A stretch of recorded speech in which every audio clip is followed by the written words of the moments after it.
ओम नमः सिद्धेभ्याय जय श्री ओम नमः सिद्धेभ्याय जय श्री ओम नमः सिद्धेभ्याय। मंगलम भगवान वीरो मंगलम गौतमो गणे मंगलम कुंद कुंदाद्यो जयंदर्मोस्तु मंगलम। सर्वमंगल मांगल्यम सर्व कल्याण कारकम प्रधानम सर्वधर्माणां जैनम जयतु शासनम। जैनम जयतु शासनम जैनम जयतु शासनम। मोक्षमार्गस्य नेतारं भेतारं कर्म भूभृतां ज्ञातारं विश्वतत्त्वानां वन्दे तद्गुणलब्धये। तत्वार सूत्र नाम का ग्रंथ हम लोग पढ़ रहे हैं। इसके रचयिता हैं आचार्य उमा स्वामी। विभिन्न प्रथम अध्याय की विभिन्न सूत्रों के माध्यम से हमने नए निक्षेप प्रमाण स्थापना आदि का वर्णन पढ़ा। सम्यक दर्शन ज्ञान चारित्र के भेद पढ़े। मुख्य रूप से सम्यक दर्शन में बहुत सारे भेद बताए जाते हैं, वो सब हमने पढ़े। 5 प्रकार के सम्यक ज्ञान हमने पढ़े। मति श्रुति अवधि मनय पर्याय और केवल ज्ञान। और मिथ्या तो दूर करने का उपाय हमने पढ़ा। अब हमारा चल रहा है कि सम्यक दर्शन कैसे प्राप्त किया जाए, क्योंकि समस्त ग्रंथों में इस बात पर ही जोर दिया गया है कि धर्म का बीज या धर्म का द्वार सम्यक दर्शन है। उस सम्यक दर्शन को कहीं तो उसको इतना कठिन बता देते हैं कि लाखों करोड़ों लोगों में एक आधी सम्यक दृष्टि होता है, और कहीं उसको इतना सरल बताते हैं कि वो तो एक समय की भूल है और किसी भी चारों गति के जीवों में सम्यक दर्शन प्राप्त हो सकता है। तो वो क्या कारण है जिसकी वजह से हमें अभी तक नहीं हुआ, और वो क्या उपाय हैं जिनके माध्यम से हम इसी पर्याय में सम्यक दर्शन प्राप्त कर सकते हैं। इसको अपन बहुत बहुत इंटरेस्टिंग ढंग से उन्होंने टीकाकारों ने प्रस्तुत किया है, और हम भी उसमें जितनी रुचि लेंगे उतनी जल्दी हमारा काम हो जाने वाला है। कल हमने इनका जो प्रथम अध्याय का जो परिशिष्ट नंबर 1 है, उसके माध्यम से सम्यक दर्शन के बारे में कुछ चर्चा की थी। उसको अपन आगे बढ़ाते हैं।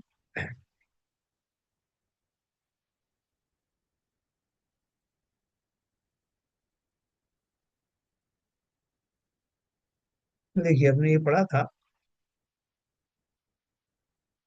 ये शास्त्रों में कहा गया है कि द्रव्य कर्म जीवों के गुणों का घात करते हैं। अपन ने इस पर डिस्कस किया था कि ये सभी बोलते हैं घातीय कर्म क्या होते हैं।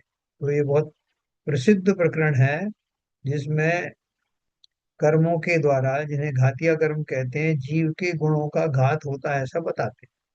तो जिन्होंने बहुत बारीकी से नहीं उसको अध्ययन किया है वो यही समझते हैं कि कर्म बड़े प्रबल हैं, शक्तिशाली हैं, ज्ञानी हैं, और वो हमारे गुणों का घात कर देते हैं। तो जबकि ये बात किस अपेक्षा से कही है, अपन नए के ज्ञाता ज्ञाता हो गए हैं, तो अपन जानते हैं कि किस अपेक्षा से बात कही है। ये पर द्रव्यों की उपस्थिति या निमित्त को लेकर के बात कही है। वास्तव में तो जीव की अपनी उपादान शक्ति होती है, उसकी अपने कारणों से ही वो आलस्यवश प्रमादवश वो पुरुषार्थ नहीं करता। जैसे किसी के घर में कोई भोजन बनाने वाला या वाली है, और वो बनाने में तो समर्थ है लेकिन उसको आलस्य बहुत आता है, तो आलस्य के कारण वो ये काम नहीं कर पाते। तो उसी प्रकार से जीव भी अपना प्रमाद आदि दोषों के कारण से और संसार में रुचिवान होने के कारण वो ये सब उपाय नहीं करता जिनके द्वारा सम्यक दर्शन की प्राप्ति होती है। उसे इसका जरूरत भी महसूस नहीं होती है, कहेगा सम्यक दर्शन। अच्छा खासा सब कुछ चल रहा है, पंचेंद्रिय के भोग मिल रहे हैं, धन आदि की प्राप्ति है, शरीर स्वस्थ है, तो वो जीव वो सम्यक दर्शन की प्राप्ति या उसके ऊपर खोज या उस बारे में सोचता तक नहीं है। हाँ, जब कभी उसे कोई दुख संकट आते हैं तब जरूर वो उनके कारणों को ढूंढता है, और वो कारण भी अगर वो शीघ्र ही दूर अगर हो जाते हैं तो उसकी बाकी खोज भी फिर समाप्त हो जाती है। बाकी इन जनरल तो फार्मूला वही है कि दुख में सुमरन सब करें, सुख में करे ना कोई। जो सुख में सुमरन करे तो दुख काहे हो। ये फार्मूला बहुत सही है। तो जो मनीषी है, जो ज्ञानी है, जिन्होंने प्रतिभानी योग की कहानियां भी पढ़ी हैं, जिन्होंने संसार का अवलोकन किया है कि संसार में कोई जीव बहुत सुखी है, कोई बहुत दुखी है ना, पशुओं का बंधो बंधन आदि होता रहता है और मारा काटा जाता है। इवन मनुष्यों में भी बहुत सारी असमानताएं पाई जाती हैं। तो जो भी कोई निकट से इसका अध्ययन करता है, कंपेयर करता है, जिज्ञासा करता है, और संसार से निकलने का जिनका उत्कट भाव है, वो अवश्य ही उनके रहस्यों को जानना चाहते हैं। और उन रहस्यों में सबसे पहला है सम्यक दर्शन, जो अपन ने पढ़ा। तो ये जो शब्द आया है कि द्रव्य कर्म जीव के गुणों का घात करते हैं, उसका उन्होंने अर्थ दिया है। इसलिए कई लोग मानते हैं कि उन कर्मों का उदय जीव के गुणों का वास्तव में घात करता है, और वे लोग ऐसा ही अर्थ करते हैं, किंतु उनका ये अर्थ ठीक नहीं, क्योंकि यह कथन व्यवहार नय का है, जो कि केवल निमित्त का ज्ञान कराने वाला। उसका वास्तविक अर्थ यह है कि जब जीव अपने पुरुषार्थ के दोष से अपनी पर्याय में विकार करता है, अर्थात अपनी पर्याय का घात करता है, तब उस घात में अनुकूल निमित्त रूप जो द्रव्य कर्म आत्म प्रदेशों से खिरने के लिए तैयार हुआ है, उसे उदय कहने का उपचार है। अर्थात उस कर्म पर विपाक उदय रूप निमित्त का आरोप आता है। और यदि जीव स्वयं अपने सत्य पुरुषार्थ से विकार नहीं करता, अपनी पर्याय का घात नहीं करता, तो द्रव्य कर्मों के उसी समूह को निर्जरा नाम दिया जाता है। इस प्रकार निमित्त नैमित्तिक संबंध का ज्ञान करने मात्र के लिए उस व्यवहार कथन का अर्थ होता है ना। मैं भी इसको आपको एक्सप्लेन करूंगा। यदि अन्य प्रकार से शब्दानुसार ही अर्थ किया जाए, तो इस संबंध के बदले कर्ता कर्म का संबंध मानने के बराबर होता है। तो वो क्या बात कर रहे हैं कि जीव वास्तव में, हमने कल बात करी थी कि अनादिकाल से सभी जीव कर्मों से संलग्न है। थोक के भाव में कर्म सबके पास, सबके कर्माण शरीर हैं। तो उन कर्माण शरीरों में आठों ही कर्म की प्रकृतियां, सभी प्रकृतियां विद्यमान रहती हैं। लेकिन नियम क्या है कि प्रति समय नए कर्म बंधते हैं, और प्रति समय उतने ही कर्म या समय वृद्ध प्रबुद्ध प्रमाण में उतने ही कर्म खिलते हैं। तो खिरना जो एक शब्द है, वो एक कॉमन शब्द है। किसका कॉमन शब्द है? सामान्य रूप से फल दे करके जाना या फल देने के लिए आना, उनका उदय हो गया तो हम उसको कैसे मानते हैं? सब कर्मों का उदय चल रहा है, मतलब हमको पनिशमेंट दिया जा रहा है। तो हम बड़े सतर्क हो जाते हैं और बड़े घबराते हैं, साहब कोई कर्मों का उदय चल रहा है, इसलिए मैं बीमार हूँ, मेरे से ये है वो, अपन कहते नजर आते हैं। तो वो कर्मों का उदय तो सदा काल चलेगा, वो रुकने वाला थोड़ी। कभी तीव्र इंटेंसिटी वाला आएगा, कभी कम वाला आएगा, कभी पाप का आएगा, कभी पुण्य का आएगा। तो और मैं संसारी जीव प्रति समय होने वाले उन कर्म के उदय में, यानी जो उनका खिराव होता है, उस समय में विवेक खो देता हूँ, और उनकी ऐसा रिएक्शन करता हूँ कि जिसके कारण से वो कर्म तो खिरा, लेकिन उसके बदले में चार और बंध गए। तो इसलिए हमारी गलती कहाँ हो रही है कि मैं उन नित्य आने वाले उन कर्मों को सही ढंग से हैंडल नहीं कर पाता। तो सही ढंग से कैसे हैंडल करें? ये मान के चलो कि वो कर्म मैंने ही उस तरह के कभी खोटे कार्य किए थे, जिनके फलस्वरूप वो इंडिकेटर के रूप में, वो निमित्त के रूप में कर्मण शरीर में ठहर गए। और जब कभी अब समय आता है, परिपक्वता आती है, तब वो उदय में आते हैं। उस समय मुझे सावधान रहना है। उस समय क्या कोई खास समय में उदय में आते हैं ऐसा तो है नहीं, तो निरंतर आ रहे हैं। इसलिए मुझे निरंतर ही सावधान रहना होगा। और सावधानी क्या रखनी है कि भाई जितने भी कर्मों का उदय है, उनमें क्या क्या हो सकता है, कितने प्रकार से उदय हो सकता है। या तो कोई शत्रु है, वो मेरा जो है आकर के किसी तरह का शारीरिक क्षति पहुंचाए, या मानसिक आघात पहुंचाए, गाली आदि दे, या मेरे कुछ धन आदि का अपहरण कर ले, ये सब चीजें हो सकती हैं। लेकिन वास्तव में वो तो प्रकृति के भेजे हुए दूतों के समान है, क्योंकि मैंने उन लोगों के साथ में, उन जीवों के साथ पहले ऐसा ही किया था। उसके फलस्वरूप वो अपना कर्जा लेने आए। अगर मैं इस बात को स्वीकार करता हूँ, तो कर्म का उदय आने पर भी मैं शांत रहूंगा, मैं ओवर रिएक्टिव नहीं होऊंगा। फलतः वो कर्म आएंगे और फिर जाएंगे, नवीन कर्म नहीं बनेंगे।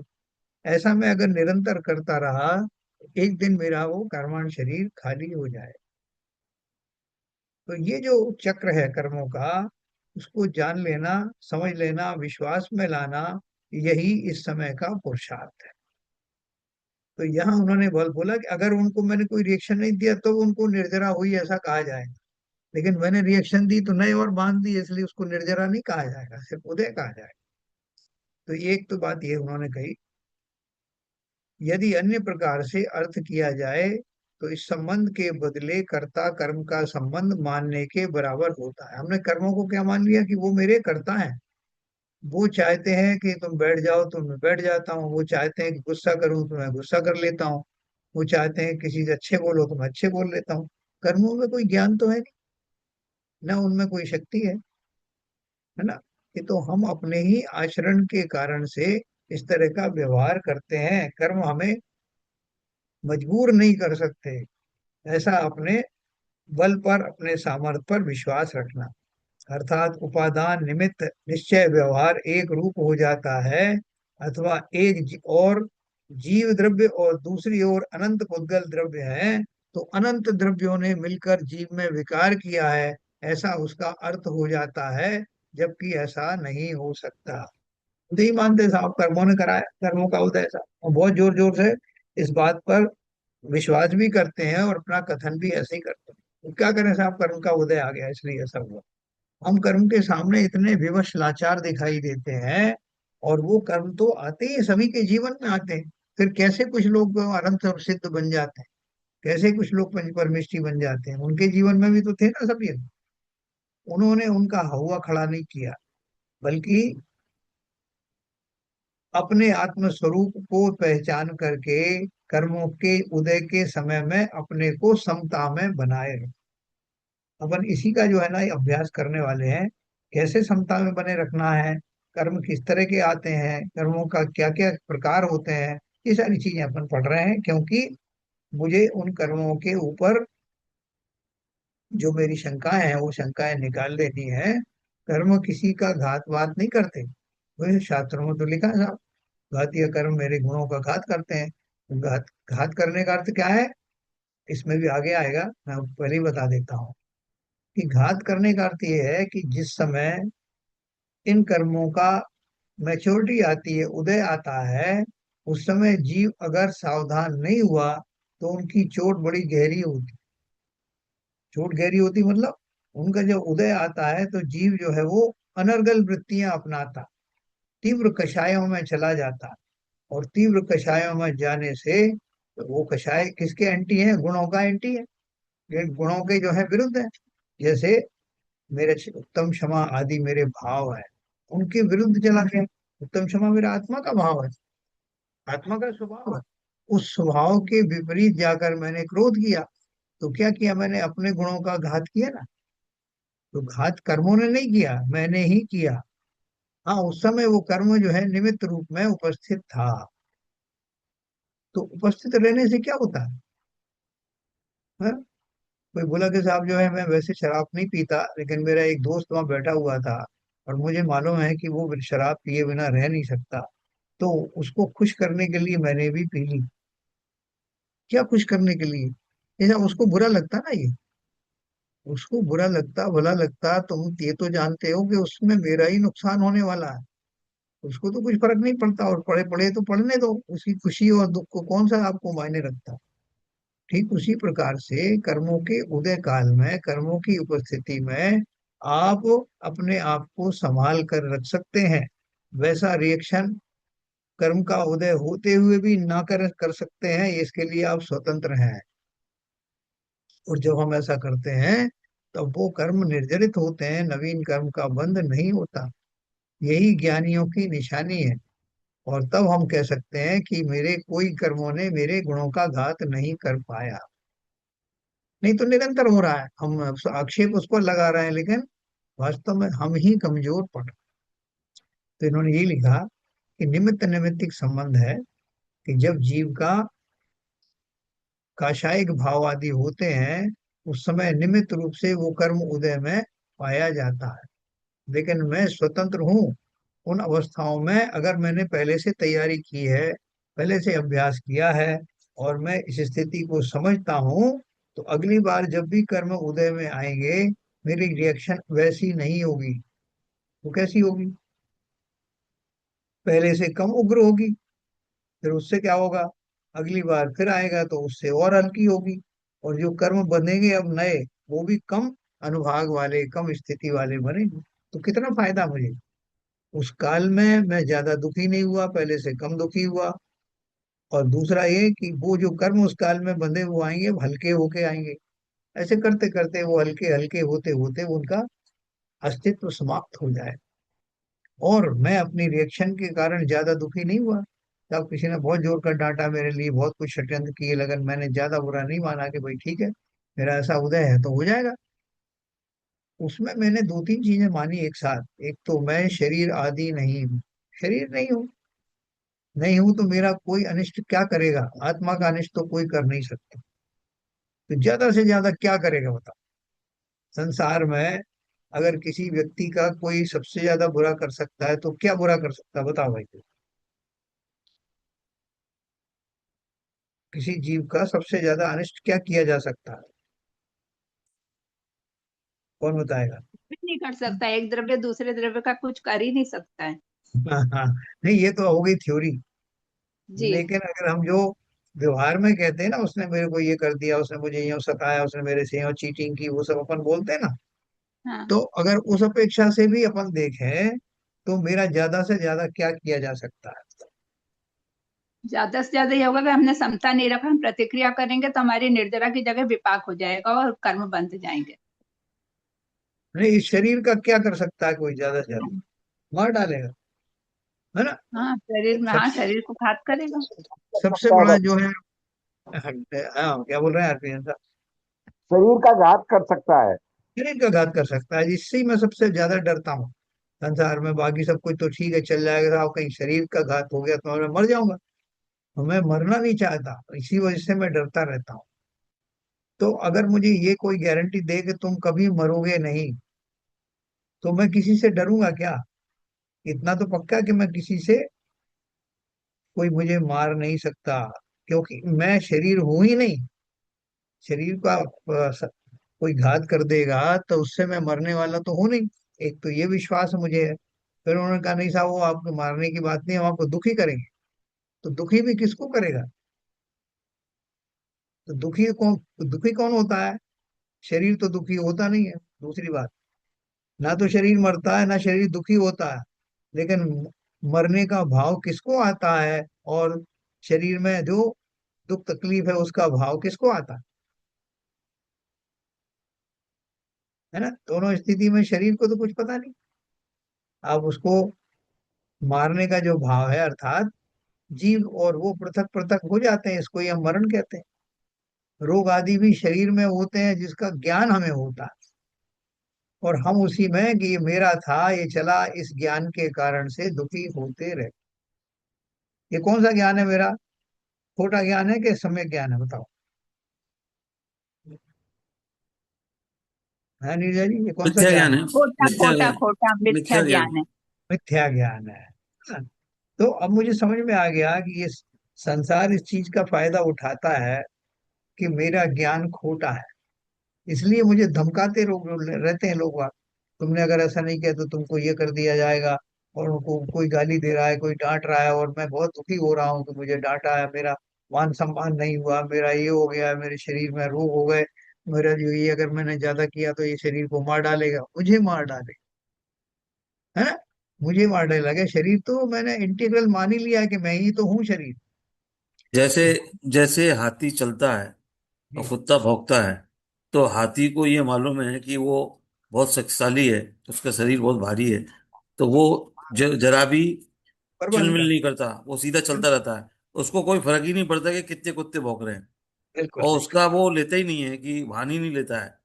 कोई संज्ञान वही नहीं। एक हाथी उसका लेता ही नहीं है, क्योंकि हाँ, उसको मालूम है कि ये उसका कुत्ता कुछ उसका बिगाड़ नहीं सकता।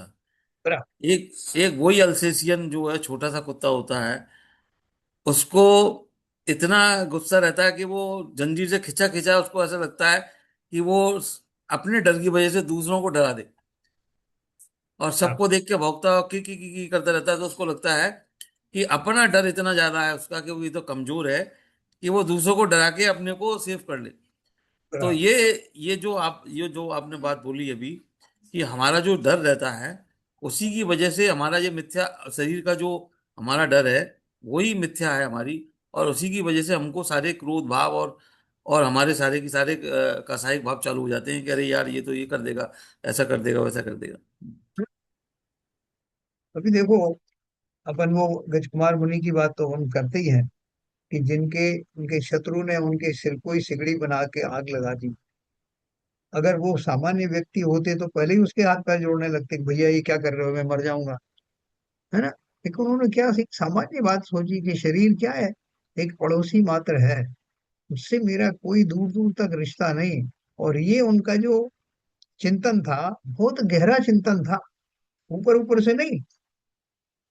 और उस चिंतन के माध्यम से इतनी गहराई तक वो चले गए कि शरीर जलता रहा और वो अपनी आत्मा में प्रसन्न चित्त उसी भाव में बने रहे, एकाग्र बने रहे, मंत्र मुग्ध होकर तन्मय होकर के बने रहे।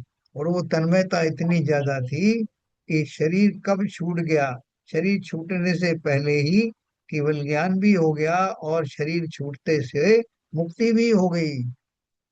कितना गहरा उनका सामर्थ्य होगा। और भी बहुत सारे आपको ऐसे जो है वो मिलेंगे, प्रकरण मिलेंगे जिसमें उन्होंने शरीर की परवाह नहीं की।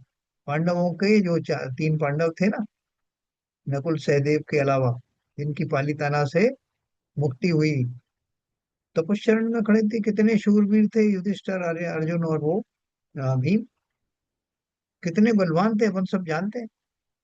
तो जब वो तपस्या में खड़े हो गए, दीक्षित हो गए, तब उनका वो जो रिश्तेदारी था वो शत्रु बन के आया और उसने गरम गरम लोहे के कुंडल सबके कानों में पहनाए। तो उनको नहीं क्रोध आया कि तूने मुझे क्या समझ रखा है, वो ताकत तो हमारे पास अभी भी है, हम उसका प्रयोग करेंगे तो ये एक क्षण में समाप्त कर देंगे। ऐसा भाव उनको क्यों नहीं आया, शेर चैलेंज जी बताओ।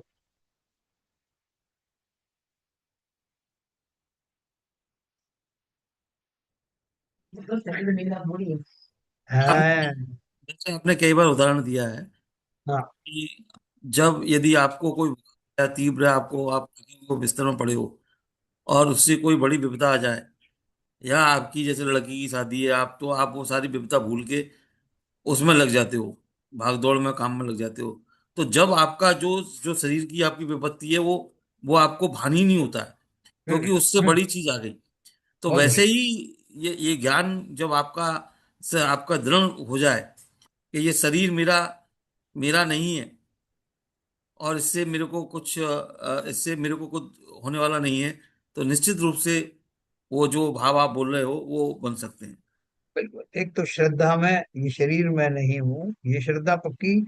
और ये श्रद्धा होने के कारण चारित्र गुण की पर्याय वो उपयोग, समस्त उपयोग फिर स्व में लग जाता है। फोकस हो गया ना। जैसे आपने अभी कहा कि मुझे एक दर्द हो रहा है, दूसरी जगह पे अगर ध्यान केंद्रित हो जाए वो तो दर्द भाषित नहीं होता। ठीक उसी प्रकार से शरीर का सारा अभी मेरा उपयोग जो शरीर आदि पर लगता था, वहां से हटकर सीधा अपनी आत्मा में लगने लगा। और उस कारण से मुझे भास भी नहीं हुआ कि शरीर का क्या हो रहा।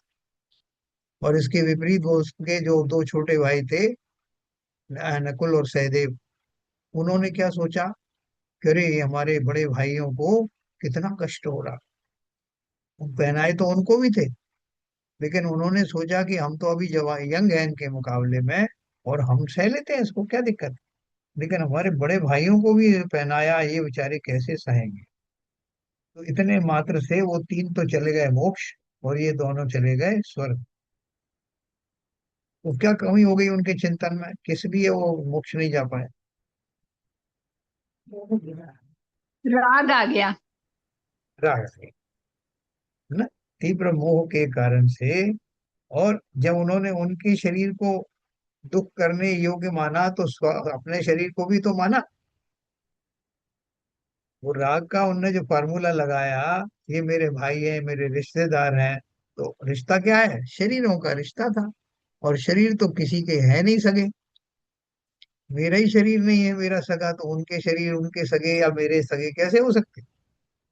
इसलिए तीव्र मोह के कारण, राग के कारण से वो स्वर्ग तक ही गए हैं। अब तक चढ़ाए अर्घ जितने स्वर्ग तक तो ले गए, लेकिन परम सुख के चरम तक पहुंचने से रह गए। इसलिए ये जो मोह है, ये जो मिथ्यात्व है, वही वास्तव में घात करने वाला है। कर्मों ने क्या घात कर दिया भैया।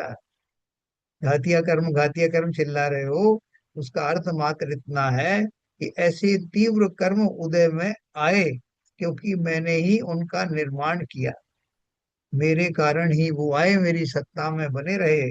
अब जब वो उदय में आएंगे तो मेरे भाव जब तक सम्यक दर्शन नहीं होगा बहुत तीव्र कषाय वाले होंगे।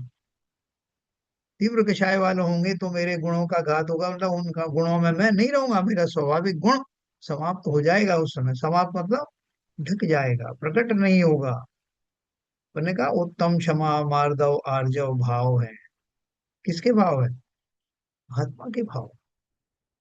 अगर मेरी उत्तम क्षमा नष्ट हुई किसी कारण से और क्रोध उत्पन्न हुआ तो घात ही हो गया ना एक तरह से। तो उस अपेक्षा से वो घात बताते हैं। इसका अर्थ ये नहीं कि मेरे क्षमा आदि गुण मेरे आत्मा में से सदा के लिए निकल गए, वो जाते कहीं नहीं। लेकिन उस समय वो प्रकट में नहीं रहते, स्वभाव मेरा विभाव बन जाता है। इसके कारण बोला है कि भैया इन कर्मों से डरो। ये मोहिनी कर्म कैसा है, कितने कितने समय तक पेरता रहता है। मैंने अभी आपको पांडवों की उदाहरण दिया कि उनको, उन जीवों को निकट निकट भव्य है, वो बाद में जाएंगे मोक्ष, लेकिन उस काल में तो उनका काम हो गया। उन घातिया कर्मों की उपस्थिति, मोहिनी आदि कर्म की उपस्थिति के कारण उन जीवों का चिंतन बिगड़ गया और वो मोक्ष जाते जाते रह गए। तो इतना घातक ये कर्म है जो मैंने ही क्रिएट किए हैं। इस अपेक्षा से वो घातिया कर्म मेरे गुणों का घात करते हैं, यह कहा जाता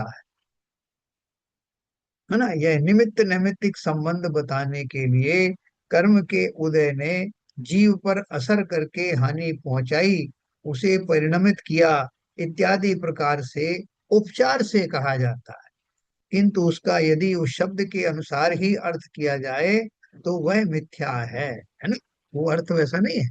घातिया कर्मों ने घात किया, घातिया कर्मों ने घात नहीं किया, ये सब जो है समझने की बात है। निमित्त निमित्तिक है साहब। इस बार तो आपका एक बड़ा दुश्मन आया है। पहले छोटे मोटे को तो आपने निपटा दिया, तो अब की बार बड़ा आया है, तो अपन एकदम और सहम जाते हैं। अच्छा बड़ा आया तो बड़ी तैयारी करना पड़ता है। उसी तरह से घातिया कर्मों के बारे में कहते हैं साहब, अघातिया कर्म तो हल्के फुल्के होते हैं, शरीर आदि से ही जुड़े हुए होते हैं, लेकिन ये तो अभी घातिया कर्म आए तो आत्मा तक पहुंच जाएगा। तो हम उसको उससे घबराने लगते हैं। मेरे घातिया कर्म जो है बहुत तगड़े हुए हैं। तो क्या है घातिया कर्म, मैंने ही अपने उन नैसर्गिक गुणों का संज्ञान नहीं लिया, उनका जो है वास्तव में उनका बहुमान नहीं किया। वरना तो मुझे कहीं जाने की जरूरत नहीं, ये गुण तो मेरे सदा काल है। मैं ध्रुव स्वरूपी तीन लोक में प्रसिद्ध ज्ञानादि गुणों का धारी आत्मा हूँ, जीव हूँ, और ये गुण सदा मेरे पास रहते हैं। पर्याय हो सकती है कुछ छोटे अशुद्ध हो सकती है, पर्याय मतलब अवस्थाएं, है ना। जैसे वो पानी है, पानी की एक अवस्था जो है एक काल में कभी वो भाप बन जाती है, कभी बर्फ बन जाता है, कभी कीचड़ में चला जाता है तो कीचड़ कहलाने लगता है। लेकिन सब अवस्थाओं में से उसको अलग किया जाए, स्वभाव में जाया जाए तो पानी तो H2O ही है।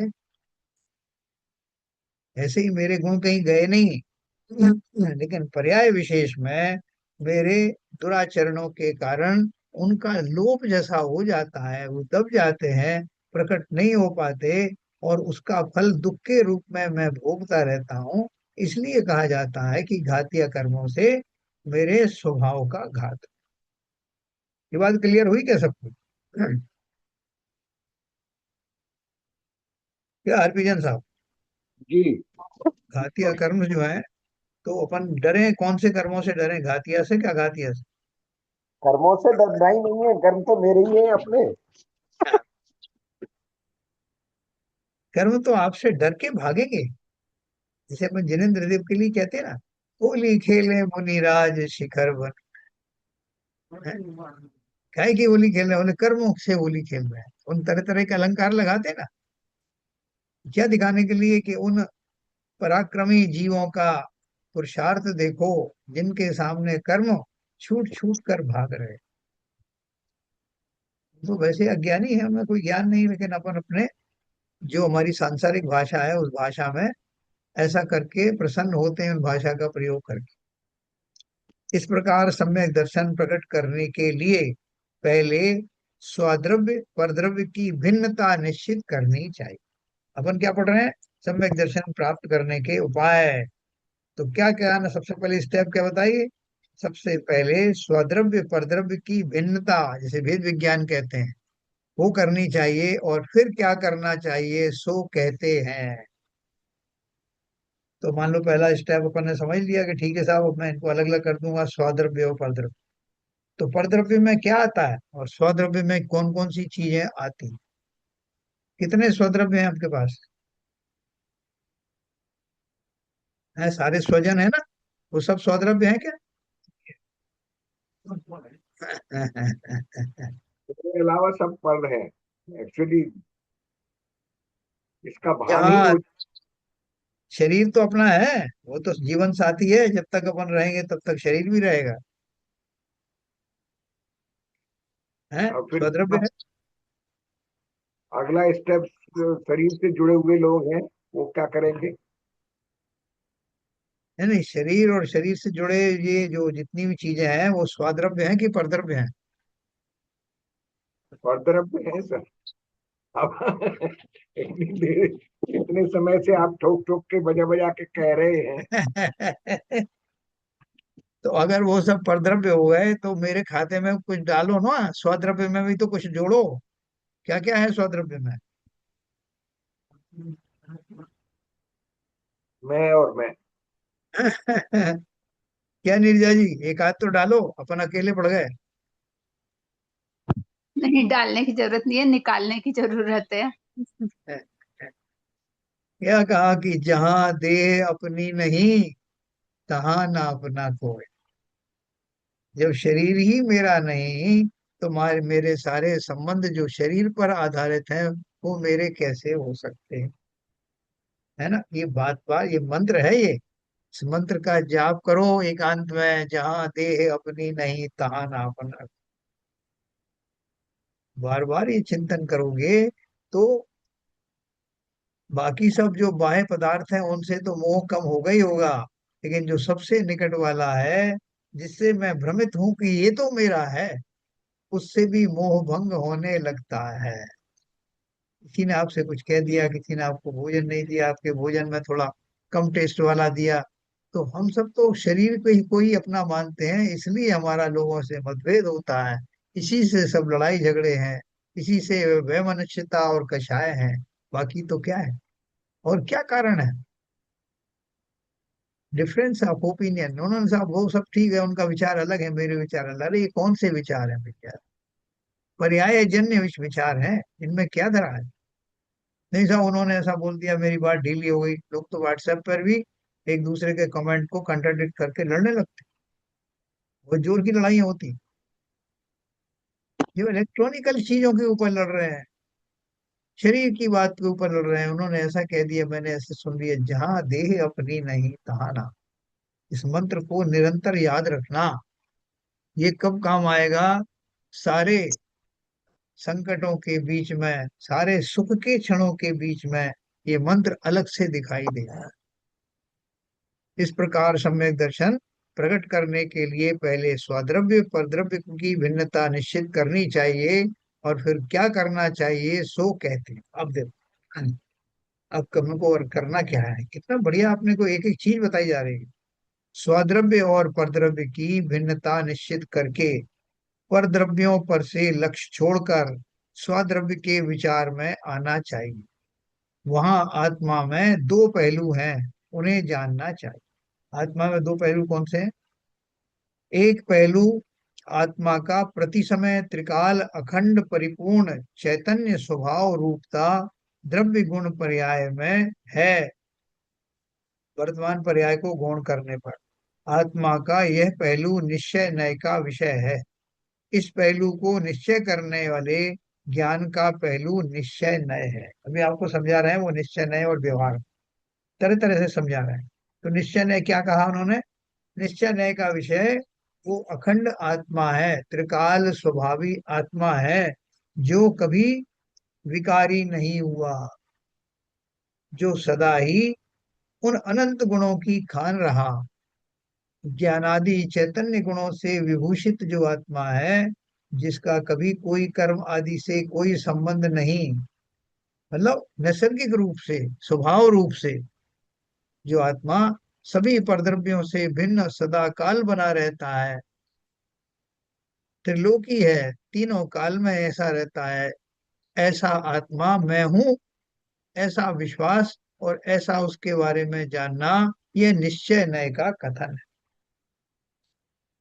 तो साहब अभी तो वर्तमान में तो मैं ऐसा दिखता हूँ कि बहुत क्रोध कषाय आदि है मेरे अंदर में, कहीं मैं बीमार रहता हूँ, दुखी रहता हूँ, और आप बोल रहे हो कि मैं त्रिकाली स्वरूप आत्मा हूँ।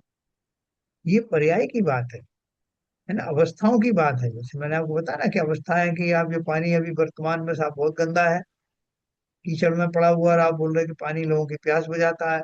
आपने बोला कि पानी जो है वो बहुत सारे लाभ करता है, इसमें औषधि वाले गुण भी है, ये जीवन रेखा है। और ये तो साहब जहर में भी पाया जाता है।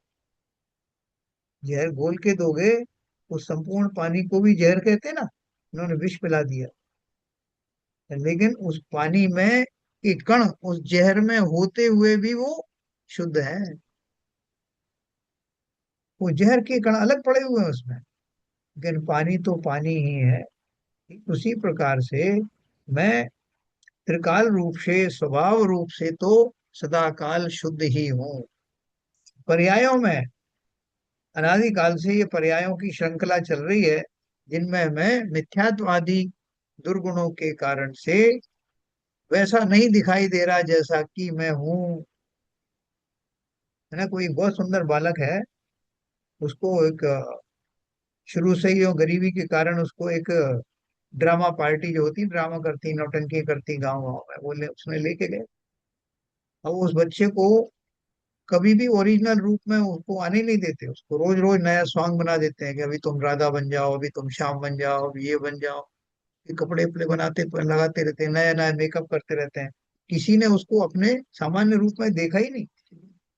तो लोग तो यही मानेंगे कि यही इसके रूप है, और सब ऐसे ऐसे उसके रूप बनाए जिसमें कि वो बड़ा विभत्स लगता है। तो लोग तो यही मानेंगे कि ऐसा ही है। लेकिन एक दिन किसी ने उसको ऐसी हालत में देखा जब उसके ऊपर कोई मेकअप नहीं थी, तब लोगों को पता लगा कि यह अत्यंत सुंदर और प्रबुद्ध अच्छे संस्कारों वाला बालक है। तब उनकी आंखें खुली कि ये सब तो ऊपर ऊपर की अवस्थाएं थी। इसी तरह से ये मेरी जो पर्याय अपन बात करते हैं, पर्याय मतलब अवस्था।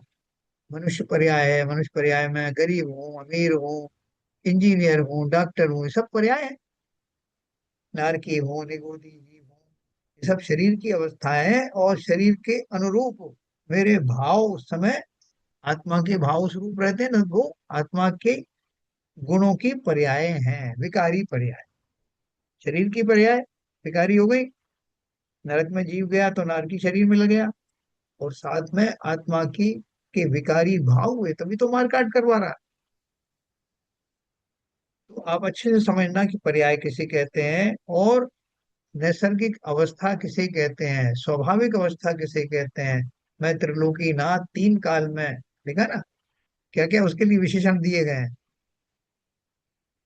एक पहलू आत्मा का प्रति समय त्रिकाल अखंड परिपूर्ण चैतन्य स्वभाव रूपता द्रव्य गुण पर्याय में है। आत्मा का यह पहलू निश्चय नय का विषय है। इस पहलू को निश्चय करने वाले ज्ञान का पहलू यानी निश्चय नय कहा है। इस अपेक्षा से इस नय से जब मैं अपना वर्णन करता हूँ, जैसे उस बालक का वर्णन किया कि भैया ये तो आपने देखा नहीं बिना मेकअप के, इसको बिना मेकअप के, बिना इसके, बिना किसी के प्रेशर के जो दिखता है वही ये ओरिजिनल है। सही मैं हूँ। मैं उन कर्मों में रचा पचा, मोह आदि में प्रविष्ट हुआ, कषायों से लिप्त होकर के ऐसा दिखाई देता हूँ। लेकिन मेरे अंदर वो सामर्थ्य है जिस सामर्थ्य को मैं भी अभी देख नहीं पाया। अनादिकाल से मैं अपने साथ हूँ, आत्मा आत्मा के साथ है, लेकिन फिर भी इन विभिन्न भूमिकाओं के कारण मैं खुद ही कंफ्यूज हो गया कि मैं कैसा दिखता हूँ। हैं? जैसे उस बालक का जो मैंने उदाहरण दिया, वो बार बार अपने को नए नए मेकअप में देखता है दर्पण में जाके, तो उसको स्वयं को ही विश्वास नहीं होता कि मैं ऐसा हूँ कि मैं ऐसा हूँ कि वैसा हूँ। स्वांग बदल रहे हैं। मैं ही नारकी था, मैं ही नगोदिया था, मैं ही देव था, मैं ही मनुष्य हूँ। ये स्वांगों का नाम पर्याय है, लेकिन ये स्वांग मेरा वास्तविक स्वरूप नहीं। मेरा जो स्वरूप है मैं उसका ज्ञाता हो गया हूँ। और ये भान होना ही निश्चय नय का विश्वास होना है। जब आप निश्चय नय समझ गए तो पर्याय नय भी आप समझ गए होंगे, पर्याय आर्थिक नय भी समझ गए, अशुद्ध नय भी समझ गए, व्यवहार नय समझ, है ना। लिखा है दूसरा पहलू, वर्तमान पर्याय में दोष है, विकार है, अल्पज्ञता है, यह निश्चय करना चाहिए।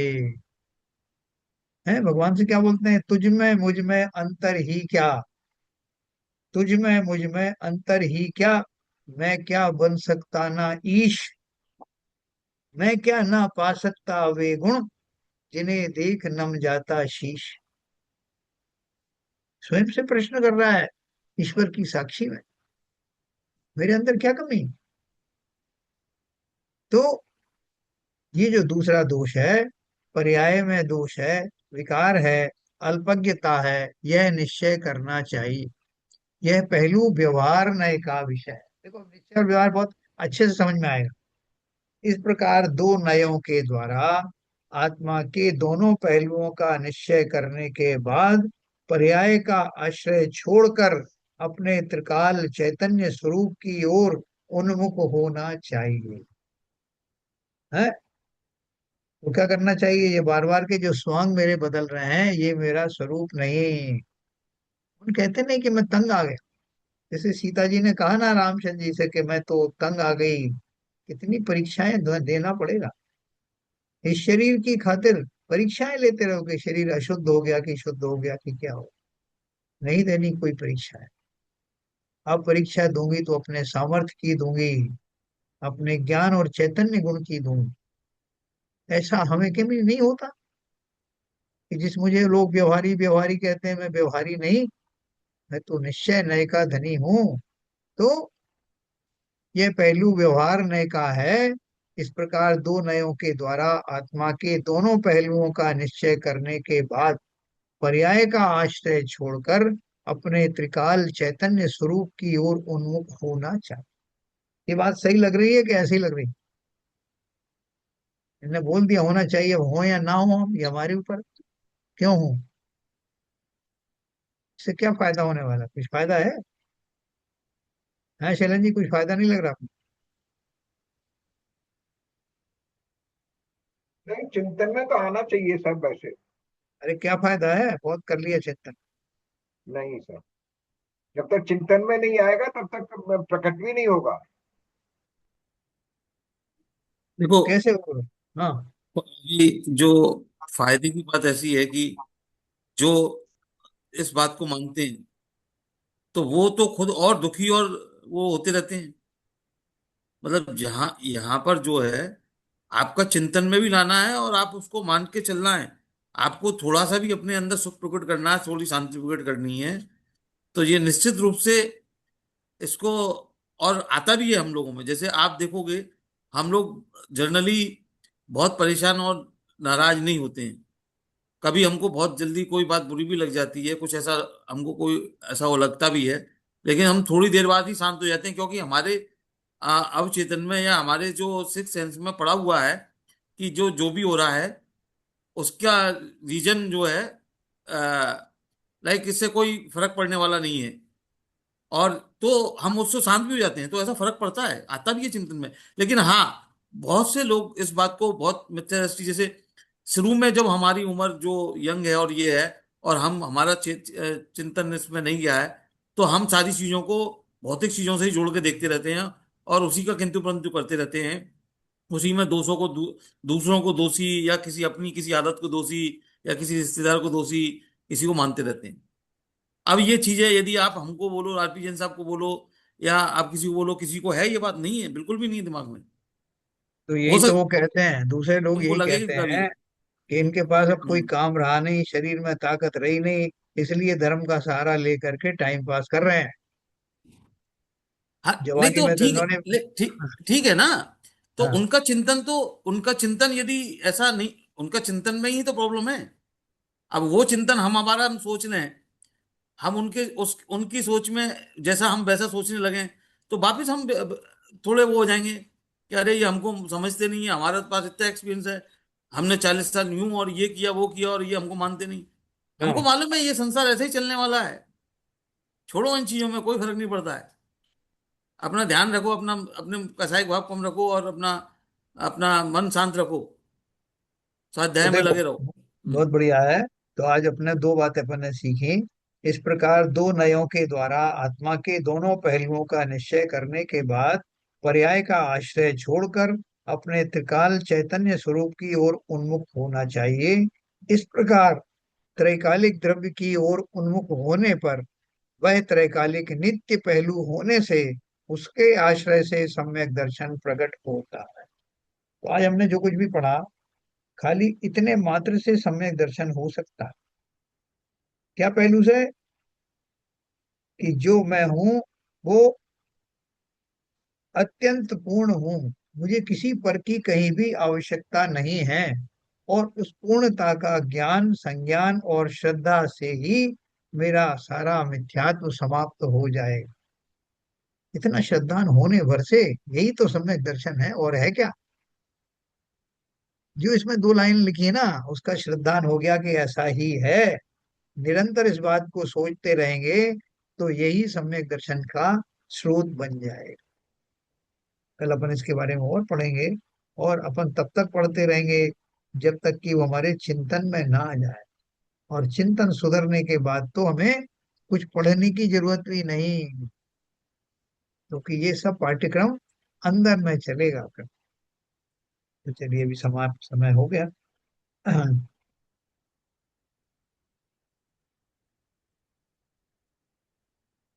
जिनवाणी स्तुति करेंगे संजय प्रकाश।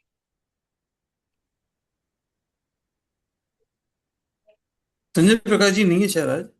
है। तो हम्म। संजय हाँ सर।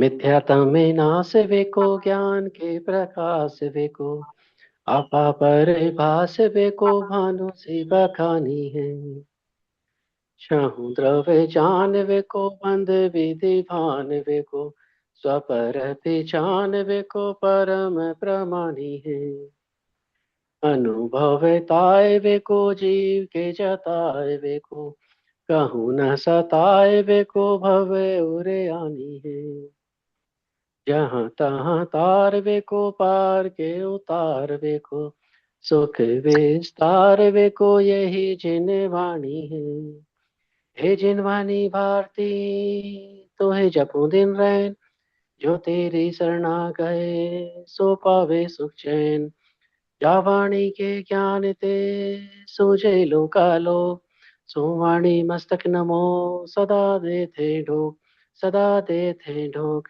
जिनवाड़ी माता की जय। जय। सारे सर।